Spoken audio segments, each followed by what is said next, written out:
Okay, so we have this situation where we want to figure out what is the initial velocity of this football. So what we're going to do is kind of split our equation, split everything up into the x direction and the y direction. Like we do when we have projectiles, our main idea is we want to keep these things separated. So what I'm going to do, because I don't really like working with numbers, it gets a little bit messy, is I'm just going to start listing off the variables if we're thinking about our equation for position x equals x naught plus v naught xt plus 1 half a xt squared. And then of course we have that same equation in the y direction. I'm going to start kind of listing off what I know, and I'm just going to list it and call it the variable that I know. If I don't know it, I'm just going to list it as a question mark because I don't want to be writing 402.336 this whole time. So if I'm looking at this in the x direction, I know that my x is 402.336. We're just going to call this x for now.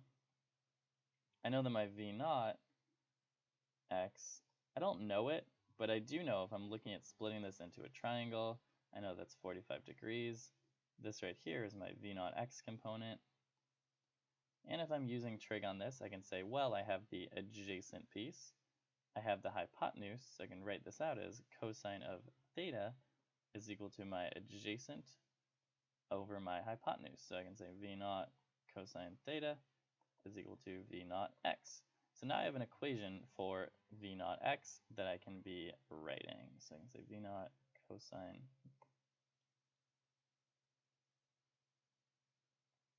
So that's my v naught x. So again, I don't know it, but I really want to find this v naught. So I'm going to write this in terms of v naught to kind of help us link it. And then I can also say my time is something that I don't know. And I know that a acceleration in the x direction is just equal to 0. So really what I have is this equation that says x equals v naught cosine of theta times t. And maybe just to make it easier for us, I will highlight the things that we still need. So we still need v naught, that's what we're looking for, and we still need time. So what I'm going to do is come over to this y direction and start doing the same thing. I'm going to list out what I know, what I don't know. Say y is equal to y naught plus v naught y times t plus 1 half a y t squared. So I know that I start at a location, I start at a height of 0 meters, so I can list that.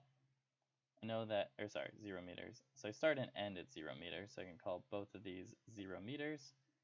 And then my v naught y, I could leave it as v naught y, or I could do what I did for the x direction. I can say, well, I know v naught is what I want to look for. I don't care about the component, I care about the actual speed. And I can say, well, I have this triangle. It looks like in this case, v naught y is opposite.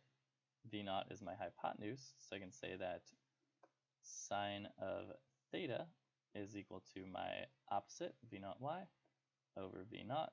So v naught y is equal to v naught sine of theta. So just a little bit of trig there. But now I have it in terms of v naught, which is nice. T is something that I don't know. I'll leave it as a question mark. And then A is going to be negative, I'll call it negative g, just so we're leaving it in terms of that.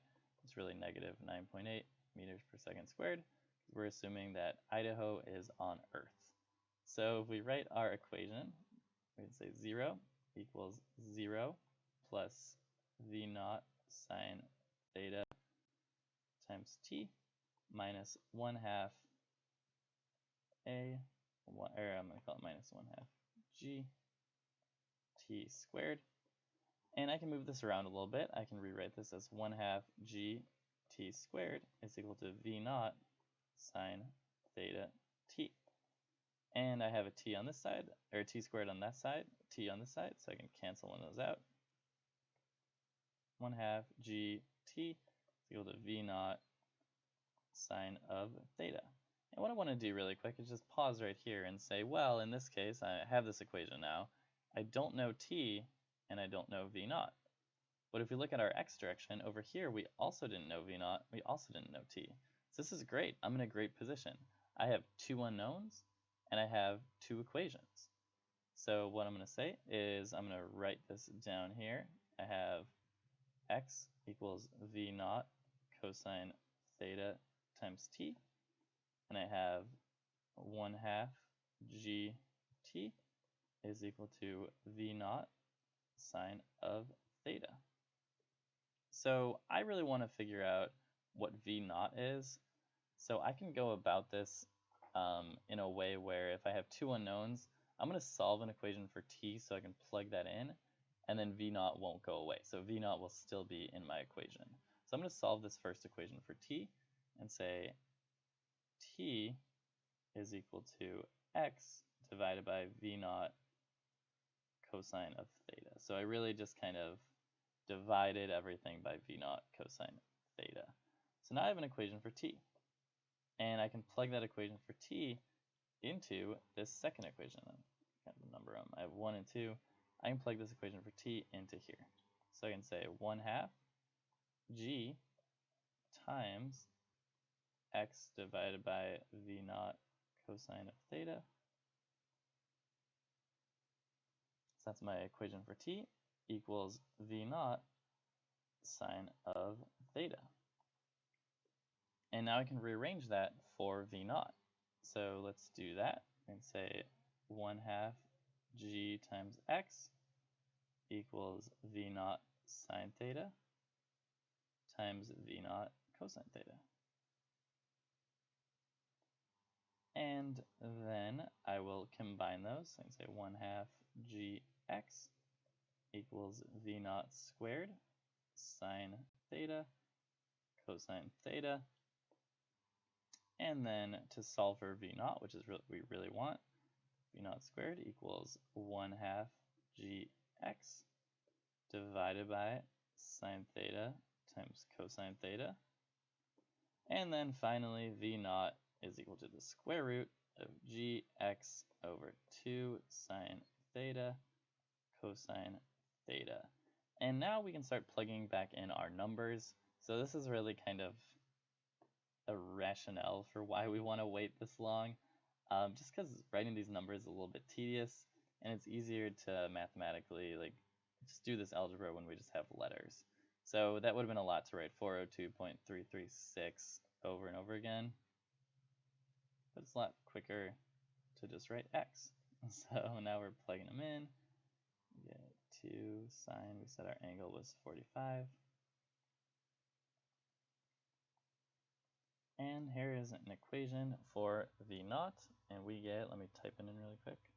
Okay, so when I did this out, I found that v naught is equal to 62.79 meters per second. So that's not too bad. Let's see, what is that if we do some math, or some math. Let's see, 62.79 meters per second, 2 miles per hour. So that's 104.45 miles per hour. So far, his claim is kind of checking out. It's a lot easier to throw a baseball because it has less mass, or throw it quickly because it has less mass. Football's a little bit more massive. So 62.79 meters per second, that's not too bad. So let's take this claim and say, well, his arm strength is kind of in the realm where we could see his initial velocity of the football being 62.79 meters per second. So that is what we got for that one. All right.